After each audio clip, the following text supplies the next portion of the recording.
Jai Gurudev and welcome to yet another week summary of Yoga Vasishtha, 10th of June to 17th of June.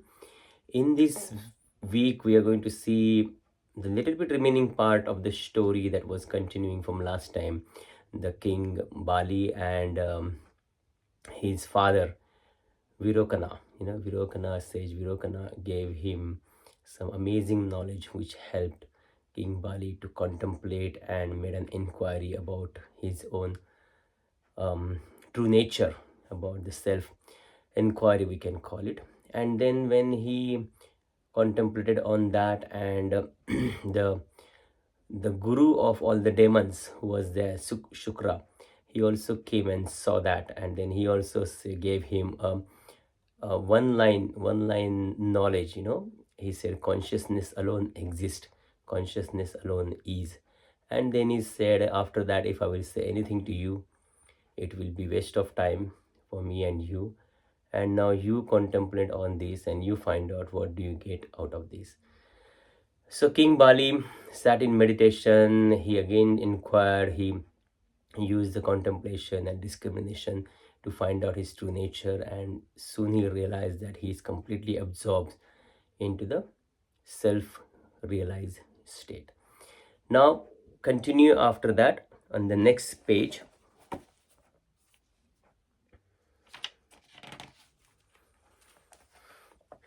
On 10th of June, sage Vasishtha says that all the demons rushed in the palace to surround the king, who was seated in deep contemplation. These are the demons whose guru is Shukra. So they came here, and Shukra also came there. They behold Shukra in front of them. Shukra saw Bali. Bali was in super conscious state. He said to the demons with a smile, radiating joy. Because he just gave him one line knowledge, consciousness alone exists. And then after that, Bali contemplated and got deep into the meditation and rested in his own pure state. So seeing that, he said to his demons, Shukra said to his demons, "It is indeed wonderful, O demons, that the King Bali has attained such a perfection. Let him remain established in his own self. The mental activity that gives rise to the perception of the world has ceased in him." So the mental activities means the mind is completely stopped. Or if the mind is getting activated because of some external forces, then also the one who is witnessing the mind behind the mind is not getting affected by it. And that's where the whole thing is, the real journey of the self-realization begins when you start establishing yourself in your true nature. The consciousness which is throbbing here, that state of I am, when you establish into that state, the consciousness establishing into itself, the I am becoming completely aware of I am, is the beginning of the true meditation progress that I will say happens on the advanced level.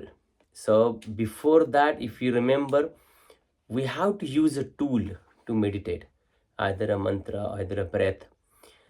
But this true knowledge, this non-dual knowledge, this understanding that these people are getting every time they hear some words from the sages, some sentences from the sages, and that takes them deep into the meditative state. So that is where the consciousness become aware of itself, and in that state, wherever you are, whatever you are doing, irrespective of activities happening on the level of the mind, level of the body, you go deep within yourself and establish with yourself.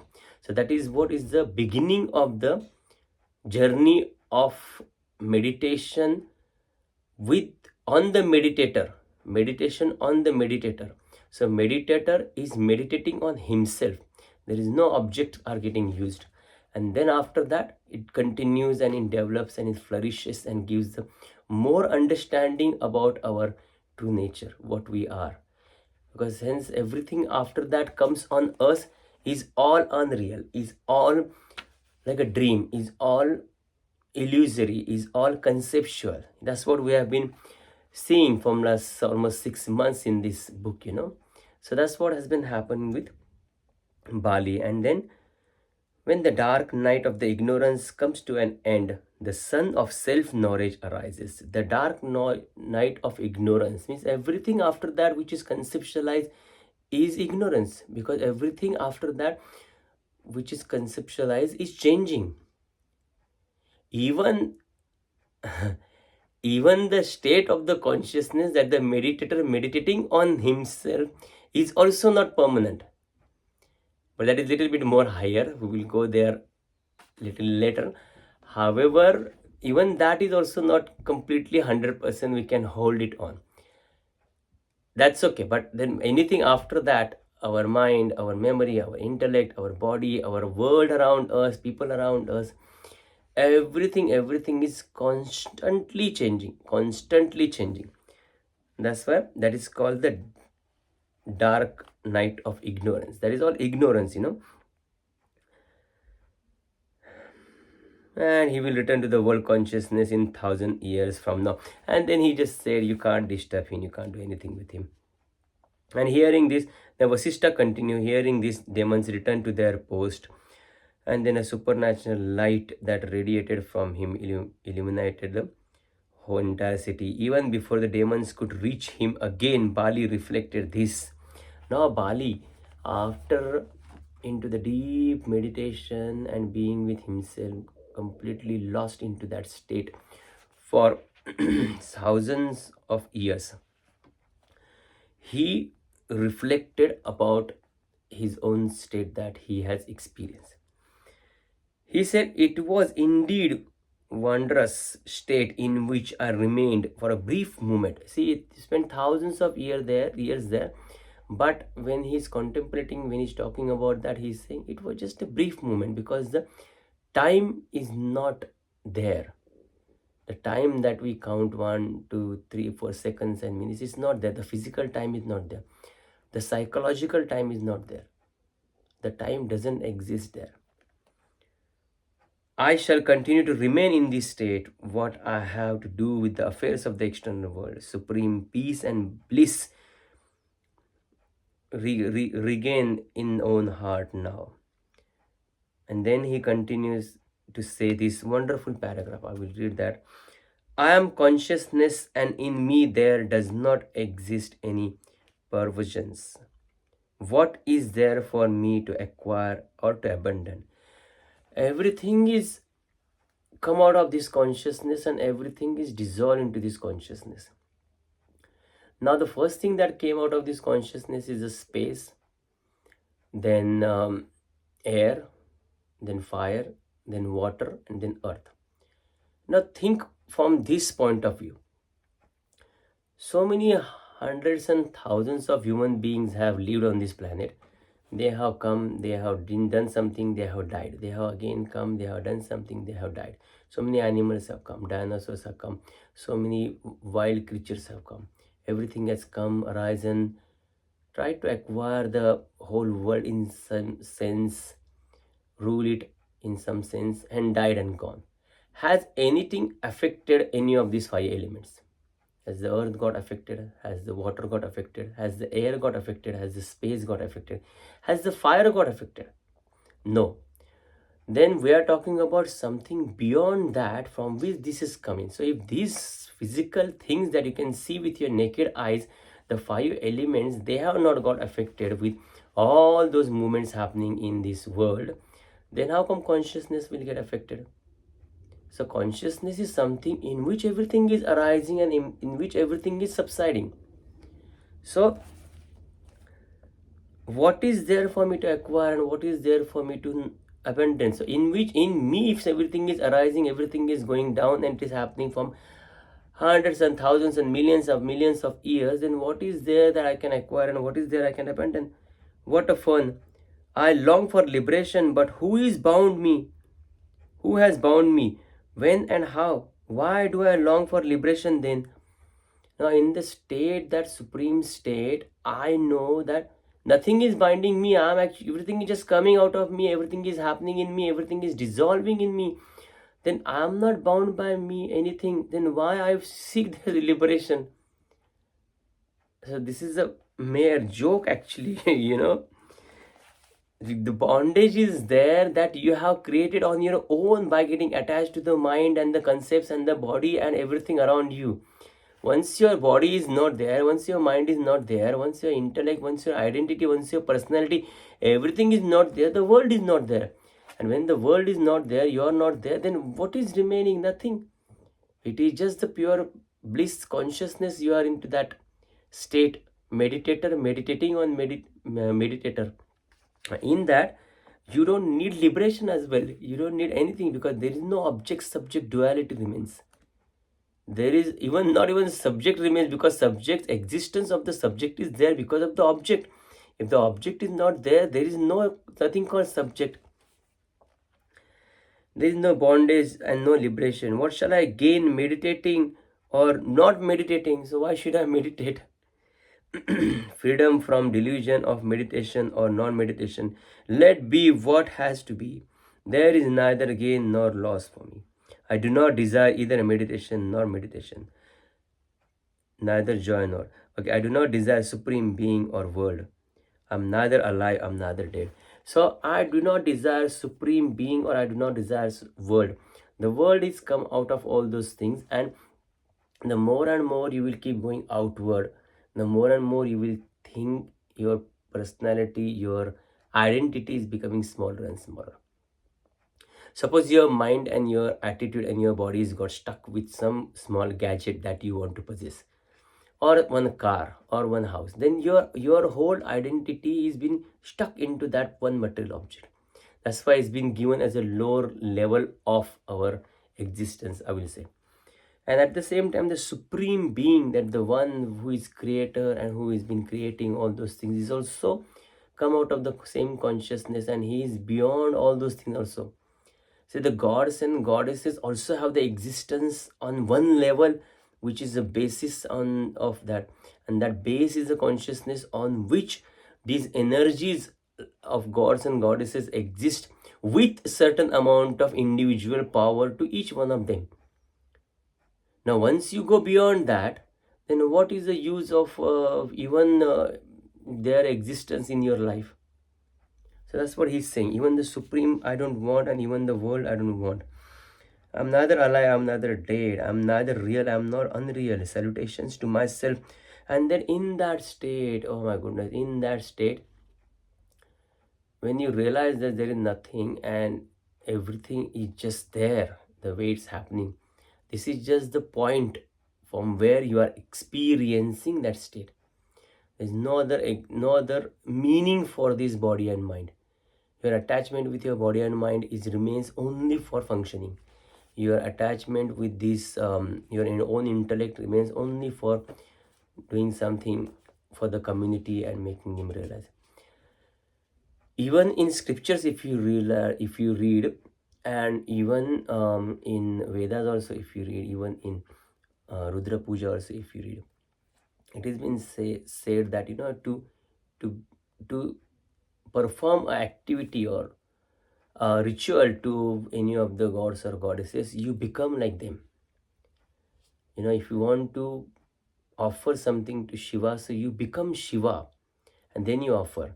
If you want to offer something to Lord Rama, Lord Krishna, or Narayana, then you become that and then you offer. Because that's the highest and that's the best offering can be happen, that you yourself becoming a part of that.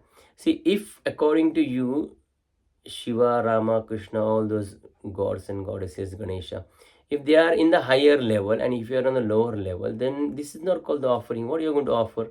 You are making the mockery of all these energies. Now, if you are only on when they are level, then only you will be able to offer something, isn't it? When they are got understanding of what that is and what you are, and it's the same energy, then the real offering happens. What has to offer? Because in that state, sometimes there is nothing to offer because everything is just happening. Now, this is we are talking about. You are going one step beyond that. So one step beyond that, then after that, nothing remains. Nothing remains for. Then you can bow down to yourself.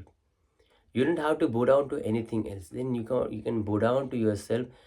You can start worshipping yourself. You can start seeing God in yourself, and then The next step after that comes is, if I am this total reality, then everything also is the total reality only. They are just caught up into their shapes and sounds and body and names, they don't know, but I know. Then you start seeing everyone like that. You start understanding everyone like that. They are just caught up into that particular small conceptual mind, conceptual identity about themselves. There is absolutely nothing that has to be done by what is known as me. Then why should I not do that action which is natural? Now, this is very important. A, a very deep and strong dispassion arises when you are going through that state. You don't feel like doing anything, you don't feel like eating anything, enjoying anything. And once you go through that dispassion state for a certain period of time and keep meditating on that meditator again and again and again and again, then you realize that, okay, fine, I just can't sit ideal. If the body is there, the hunger will be there. If the hunger is there, food has to be there. If the food has to be there, I have to do something to get the food. I can't get fed all the time. If the body is there, I have to walk. I have to do something with my hands. If the mind is there, the mind will do whatever is its nature. The intellect will do whatever is its nature. So then the next steps comes in. Okay, then naturally what I can do? I can speak, I can share this knowledge, I can help someone. I can, maybe I will share this knowledge, but people will not understand. But then I can just go to their level and help them whatever they want. And then you will see all these masters and sages and gurus have opened all these organizations and all these amazing uh, places, pilgrimage places and all that, for the people to come there and get remedies for their personal problems from the lower level to the higher level.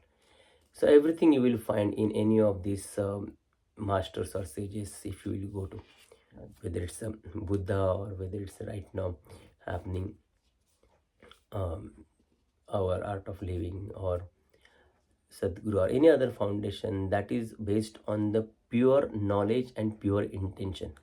Please remember this, okay? You will see people going with their personal problems. I got this problem, I got money problem, I got finance problem, I got job problem. You will get solution. You will do a meditation. It will help you to calm the mind. You will get regain your strength. You will work hard. You will get you there. From that level to the highest level, that the people who are there, who wants to abandon everything and establish into the self knowledge, those kind of people also are there.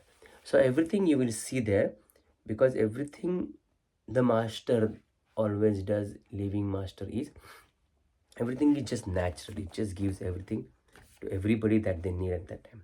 So King Bali thereafter ruled the kingdom for a long time, and thus now this is the story of King Bali. Now he said he said to Rama, "Oh Rama, in you are the world rooted. In you are the world rooted, because from you have created your own world. You have started walking and you have started working and you have got all these people around you, all this money, all this fame, everything that is, and the whole world exists in you, because if you are not there, the world doesn't exist. So two meanings are there. You created your own world, that's the way also you can see. Or if you as an identity, I am, is not there, then the world doesn't exist. And that's what we always discuss into the deep sleep. In the deep sleep, the existence of that I am is not there, and the world also disappears with that. So who is your friend and who is other? So if you are the creator of this whole world, and in the whole world it's created into the you as a infinite consciousness, then who is your friend and who is not there? Everybody is part of you. The self is real. Birth and death are imaginary. Birth and death are imaginary. Now understand this. If you are in that state of the consciousness and if you are seeing everything from there, then what is birth? The consciousness is continuous, eternal, continuous. In that, a body gets created, body lives for certain amount of time, and then body gets dissolved into the five elements. The five elements are responsible for the body to come into the material existence. Five elements in which the body gets dissolved. It is just the time and space. It is just the time and space When the consciousness becomes aware of that and materializes itself into the body form for a certain amount of time into this space, then we call it as a birth, and the person is living. When that consciousness is letting go of that body, finishes the time, goes back into its natural state, and moves away from this space, physical or psychological space we are talking about, and goes back to its natural state, then we will call it as a death. So in reality, it is the consciousness time and space journey for a certain amount of time and dissolving into the its own nature. That's why it's called like a wave coming up and wave going down. So it's the consciousness's journey which is attached to the particular body to fulfill its desires, to understand its own reflection that is happening as a part of this world. We call it as a birth, and we come and we do all those things, and then we go. As for why would we become desireless, why everybody says become desireless, become desireless, you have to liberate from your concepts of the mind and all that, because otherwise this will keep going on and on and on and on and on and on and on. But again, it doesn't mean that if you just realize and something just happened, everything finishes. No, it's like a bus. The bus takes some people, drops at one place and continues. Again, the bus keeps going on and on. Your journey has finished. Your journey has come to end. But the world is going on. That's why from so many 100,000 years, so many sages have come, so many sages have enlightened, come, gone, but still people are still living and doing this thing. So that's what is the individual journey. In whatever the mind tend to sink, retrieve it from it and direct it towards the truth. So and in that mind gets caught up into the certain things, all your self effort is there to just retrieve the mind from that and just guide it towards the truth. Now then again another story starts. It's the story of Hiranyakashipu, the demon king, who actually dies, and he has got a son who is Prahlada, and Prahlada is feeling quite not very happy or depressed about his dad's death. Then he says, who is there to help us now? My father's fan serves Indra now, and with the grace of Hari, nobody means, by the grace of Hari, we have been subjected to comparable and inexpensible adversity, the very thought of which makes me miserable and desperate. So he's just talking, my father was there, everything was happening because of him, and now he's not there. So now, but he realizes that who is going to protect us, who is going to take care of us, and then he contemplates, then he thinks who, and then reaches to the one level where he understands that the Vishnu that is protecting the whole universe. Now again, Vishnu is, don't imagine that somebody is sitting on the lotus and doing all this thing. That's just the picturization of the artist's imagination, and that's what we see. But Vishnu is the energy which is there, which is protecting or which is maintaining this all the things happening in this world. There are certain energies required for it to function. Inside you also there is a different energy. It's the same energy, but it reflects differently when you have to see it through the eyes. The same energies reflect differently when you have to digest the food. The same energy reflects differently when you have to walk, when you have to do so. It's the same energy in your body, but when the body's different functions are happening, the energy converts itself into the different ways and then acts. It's the same electricity that comes in your house, but the microwave has got different function, the tube has got different function, the fridge has got different function, the TV has got different function. All these, your gadget has got different function. It's the same electricity, the same way, it's the same energy. So the one of the function of that energy on the subtler level, we can say, is the Brahma, Vishnu and Mahesha. That means, everything is born, everything is maintained, and everything is dissolved, and in that you need this. So when he's contemplating on that, he realizes that Vishnu is the one who is protecting the whole universe. He is alone to refuge for all the beings in the world. Therefore, by all means, one should take refuge in him. So he then thinks, one, Now here what we discussed just now. He said, however, one who is not Vishnu does not derive any benefits from worshipping Vishnu. One should worship Vishnu by being Vishnu. So hence I am Vishnu. Then you realize that there is a state inside him that he can completely surrender, and it will help him to become Vishnu himself, and then he can worship Vishnu. And then he who knows Prahlada is none other than the Vishnu, and therefore there is no duality. Who can be my enemy and who can challenge me now? Since I am Vishnu, he who is hostile to me surely be reached at the end of the lifespan. And then he just said, as I am Vishnu, and those gods are really singing me my own praises because I am Vishnu. Means whatever is happening in the name of the Vishnu, he is thinking that it's happening for me because he has seen Vishnu in him. He and I, he am I, and I salute him. And then Vasishtha continues, having said this, Prahlada mentally worshipped Vishnu, and then he, after this, he was worshipped Vishnu with external rites and rituals, and upon completing the worship, Prahlad rejoiced, and from the time to time, and he said, and then the gods went to the Vishnu, and he said, oh, this is not, what a mystery, he is demon's son, and he is worshipping you and all that. Then Lord replied to them also that Prahlada has become my devotee, and then Prahlada had changed is for your good, means he has changed for good, and I cannot reject him. I cannot reject him in the sense like, once we talk about the consciousness and all that, in that energy there is no good and bad. It is when the energy is manifesting into the certain things, the effect that you do, the power that you use for the utilization of that energy is used in particular way. You can name it as a good and bad. There is this knowledge inside me, suppose, and I'm utilizing this to manipulate someone. Then I'm using this knowledge for doing someone's harm. So it will consider as a bad thing.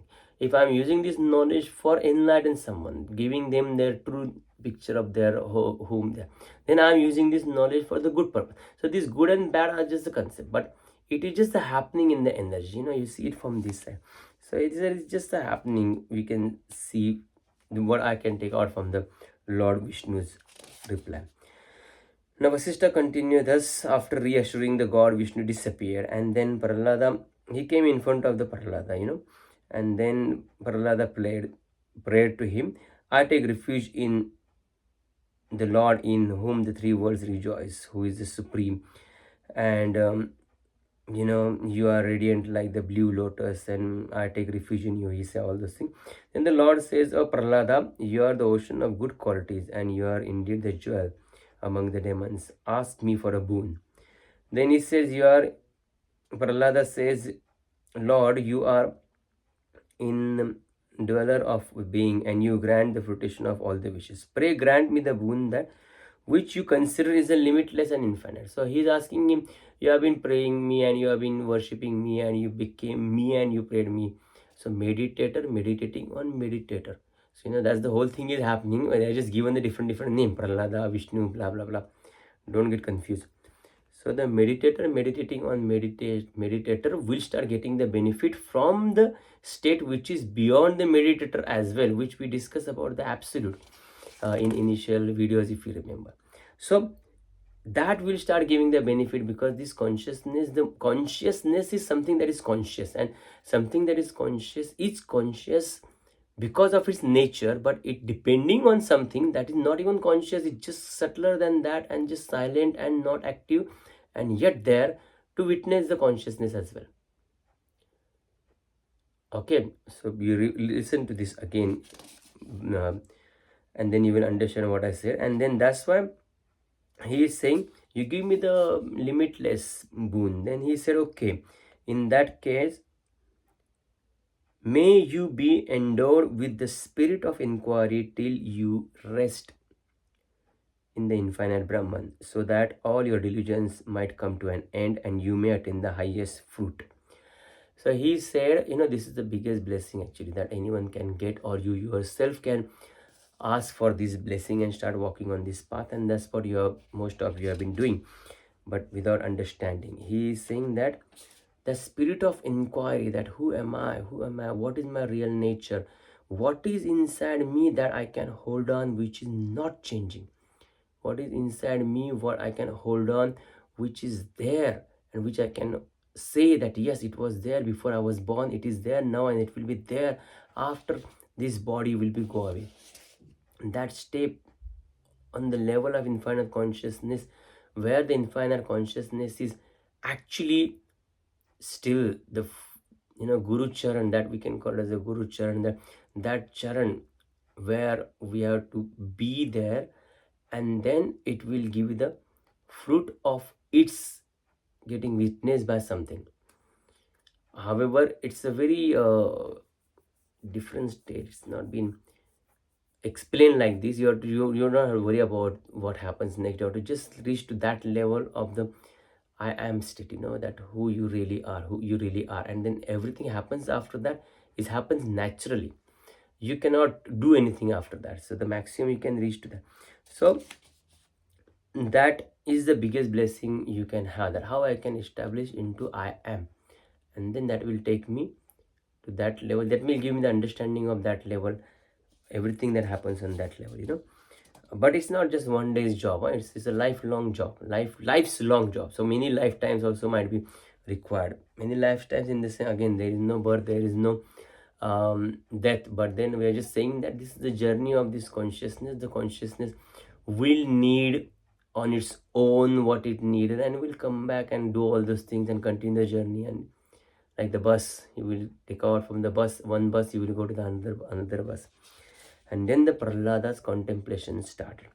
He said he continuously engaged into the inquiry, and then he started amazingly discussing about everything. I am not the sound, I am not the sense, nor am I the sense of taste, and nor am I the sense of sight. He just talked about all the senses. Then he went further deep into the now I now recollect the truth that I am the self, which is omnipresence, which is there with no conceptualization. There are no concepts in me. I salute to this self, which is its own light, free from duality of knower and the known, subject and object. It exists into the thing, all the things of the universe. We just discuss about that. The subject is not there, the object is not there, because both have got the independent existence because of each other. And once you go a little bit beyond your own nature, you realize that both are not there. This self or inner consciousness, inner light of consciousness, is unknown and unseen. It is attained by those who are purified by the heart. Purified by the heart means not the natural heart, but you are emotionless. Emotionless means you are sensitive and compassionate, natural, whatever is there, but you are not getting too attached to something and too detached to something. You are just there naturally in that state. The one self, which is the soul experiencing, is therefore the experiencer of all. This world exists in me, the self infinite consciousness, even as a reflection seems to be exist in the mirror. This world is nothing but the reflection. So he is just contemplating everything that we have read from last 6 months into these 3-4 pages of amazingly. So I'm just reading one line of each paragraph for us to understand, but you read this again in depth. It's wonderful explanation that this Prahlada has given about his true nature. Then Prahlada continued to contemplate. Truly it was but the infinite consciousness that existed. How has this finite limited ego since arisen? Then he's questioning about all this non-existence of all the limited identities that he has captured. Everything, everywhere, at all the times, easily obtained through the consciousness, which is omnipresent and undifferentiated. The infinite consciousness simultaneously pervades the three periods of the time and experiences the infinite world. The consciousness experiences simultaneously what is sweet and what is bitter. Means the consciousness has got so many millions, billions, trillions of varieties that reflects in everything around you. The space is a consciousness, the air is a consciousness. In space, in air, you got so many variety. Fire, in fire, you got so many of varieties. different types of fire, different types of physical fire, non-physical fire. Then earth has got so many varieties in it, so many minerals, so many things in it. Then so many creatures, so many bugs, so many plants, trees, so many different leaves, so many different flowers, so many human beings, so many, everybody has got a different fingerprint. Amazing, isn't it? And not right now we got 7 8 billion population something, but there has been billions have come gone, there will be billions who will be coming, everything will come there, different identity. So you cannot understand and um, even think with this limited intellect the magnanimity of these varieties that this consciousness can produce in combination with all these elements. So we just can wonder, wow. And then when the apparently transform, becoming resource or resource to our rest into that being which has not undergone any modification, the former is freed from sorrow. So this transforming thing, this body, mind, everything, intellect, when it rest into its being, and then which is not undergone any modification, the former means this whole thing that has come up, free itself from the sorrow. Sorry, that's why the sages and masters and gurus and wise people, they are not that much into the sorrow or suffering, because when they establish into their true nature, it reflects into the transformed form, physical form they have got, mental form they have got, and the purity comes into that, and it starts making them free from the sorrow. And when what is seen by what is not, the mind in which there is no movement, that which abandons, that which is abundance, is its wickedness. So when the mind realizes the state which is there, which is no movement state, and the mind starts dissolving into that state, then the wickedness of the mind disappears, abandons that. It's don't need that, because it feels very cheap to do any of those mind tricks and all that. I salute to the self, salutations to myself, the undivided consciousness. And then he continued on again, page number 168 and 169, the last two pages for today, 16th of June and 17th of June.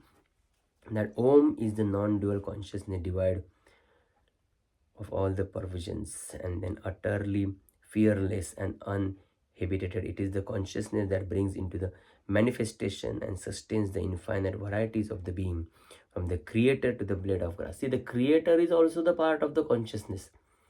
The Brahman is also the part of the consciousness, because Brahman has got his individual energy and power to create something, and it is depending on something that is infinitely conscious for it to support that power to manifest.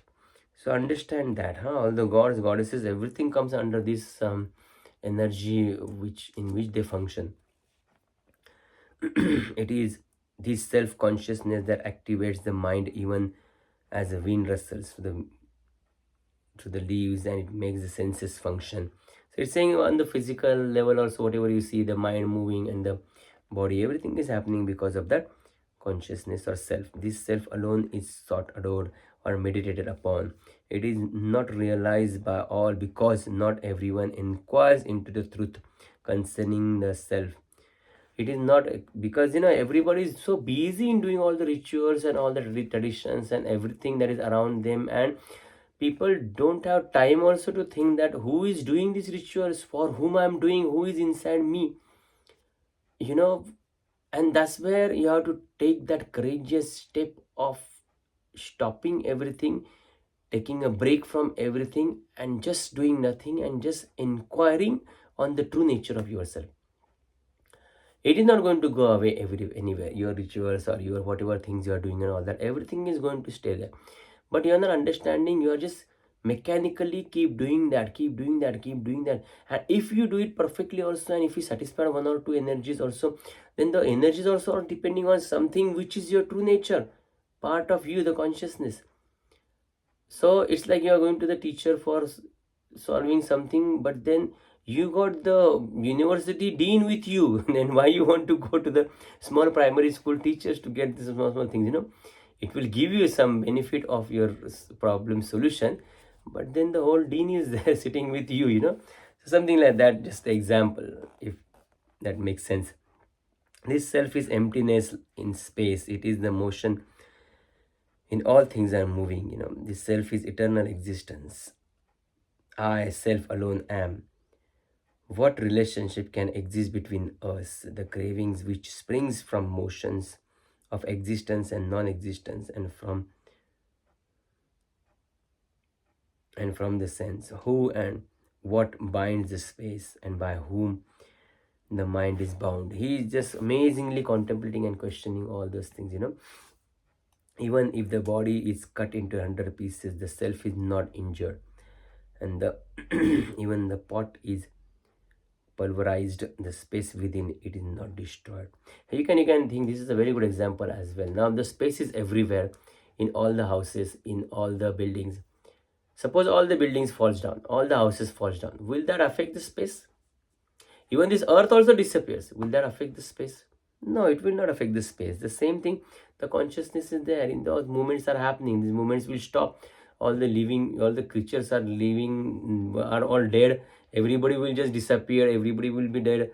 Who cares? That was happened during the time of the dinosaurs. That asteroid came in and there was a big cover of clouds, and in that all the animals died because there was not enough sunlight and oxygen, and then the new evolution started, new process started after that. So if everything is goes, then also consciousness doesn't get affected.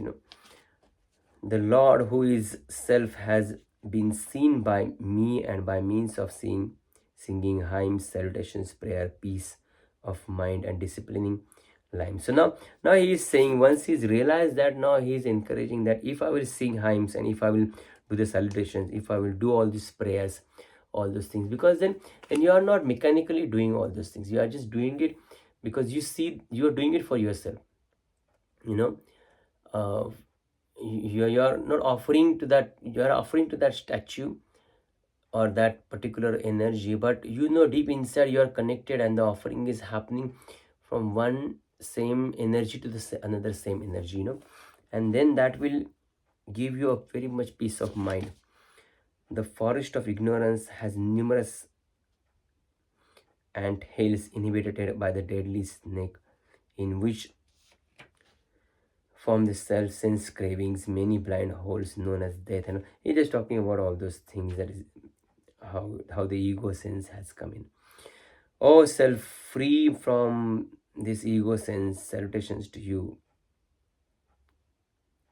Even as steel cuts steel when it's heated, I am subdued with the mind, which is its own purified state. Mind can clean itself egolessly. My body functions with the inherent energy. The past tendencies, mental conditioning, and limitations have been completely destroyed. I begin to wonder, how was it that for such a long time I was caught up into the trap of the ego sense? Freed from dependency, from habits of my thoughts, from desires and cravings, from deluded beliefs in the existence of my ego, from the coloring of the pleasure-seeking tendencies, and from revelry. My mind has reached the state of utter quintessence. With this, all sorrows has come to an end, and the light of supreme bliss has dawned. So, when she realized, then he's wondering in this page, he is actually wonderfully saying that how the ego sense has ruled this world, and all the sorrows and everything has come, all the sense pleasures and everything is depending on the ego sense. And how I wonder I got caught up into all those things and all that. And that's the end of today. Now Prahlada continues for another 2 pages that we will see next week, about contemplating about this understanding of his true nature of the self, and telling us what exactly is there inside us as well. And then we will continue, and we will see the another story, that Lord Vishnu comes and talks to him and all that in the next chapter. But till then, keep on contemplating, questioning, asking yourself about the true nature. Who is listening inside you, if it's not the ears and if not the mind? who is feeling free after listening to this, who is experiencing its own nature after listening to this. All these questions now should start coming in your mind to understand your true nature and going close to yourself. Again, it's a very continuously long journey, and there are lots of illusionary concepts and ideas will come up which will tell you, oh, that's it, I reached the destination. However, keep continuously going on and on and on. That's only we can do, because once you reach to that state, there is no coming back. So you will, not only you, the whole world will realize that you are realized. So till then, keep doing our job. Jai Gurudev. Take care. Bye.